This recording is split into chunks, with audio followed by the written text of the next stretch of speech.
മലപ്പുറം ജില്ലയിലെ ഏറ്റവും കുറഞ്ഞ നിരക്കിലുള്ള അർബുദ രോഗ ചികിത്സ നിംസ് ഓങ്കോളജി വിഭാഗത്തിലൂടെ. NIMS hospital, Wandoor. The light international school, Kottakkunnu, Wandoor.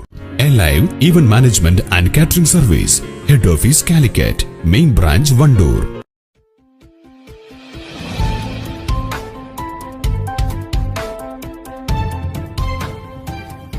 +1 seat കിട്ടാത്തതിൽ മനംതൊന്ന് പരപ്പനങ്ങാടിയിലെ ഹാദി റുഷ്ത എന്ന വിദ്യാർത്ഥിനി ആത്മഹത്യ ചെയ്തത് സ്ഥാപനവൽകൃത കൊലപാതകമാണെന്ന് ഫ്രറ്റേണിറ്റി മൂവ്മെന്റ് ജില്ലാ പ്രസിഡന്റ് ജംഷിൽ അബൂബക്കർ. സംഭവത്തിൽ പ്രതിഷേധിച്ച് വെള്ളിയാഴ്ച മലപ്പുറം ജില്ലയിലെ വിദ്യാഭ്യാസ ബന്ദ് നടത്തുമെന്ന് ഭാരവാഹികൾ വാർത്താ സമ്മേളനത്തിൽ പറഞ്ഞു.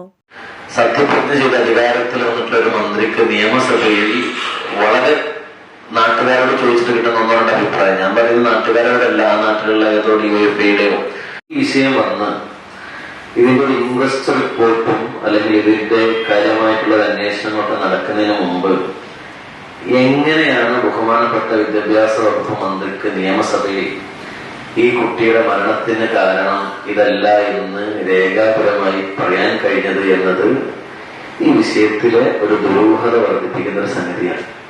മാറി മാറി ഭരിച്ച കേരളത്തിലെ ഇടതുവലത് സർക്കാരുകൾ മലപ്പുറത്തോടും മലബാറിനോടും തുടർന്നു പോന്നിട്ടുള്ള അവഗണനയുടെയും ഭീകരമായ വിവേചനത്തിന്റെയും ഇരയാണ് ഹാദി റുഷ്ത. മലപ്പുറത്തോടും മലബാറിനോടും തുടർന്നുകൊണ്ടിരിക്കുന്ന ക്രൂരമായ ഈ വിവേചനങ്ങൾ അവസാനിക്കാതെ ഇത്തരം സംഭവങ്ങൾക്ക് അറുതി വരില്ല. അതുകൊണ്ട് തന്നെ ഫ്രറ്റേണിറ്റി മൂവ്മെന്റ് ശക്തമായ സമര പോരാട്ടങ്ങൾക്ക് നേതൃത്വം നൽകും.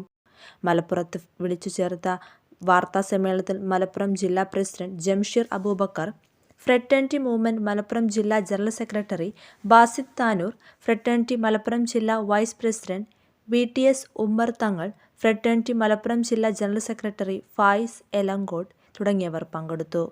News bureau, Malappuram. വണ്ടൂരിലാദ്യമായി ഒരു ഇന്റർനാഷണൽ സിലബസ് അടിസ്ഥാനമാക്കി ഒരു വിദ്യാഭ്യാസ സ്ഥാപനം. കുട്ടികളുടെ ഇംഗ്ലീഷ് സംസാരശേഷി പരിപോഷിപ്പിക്കുന്ന പഠനരീതി. അഡ്മിഷൻ തുടരുന്നു.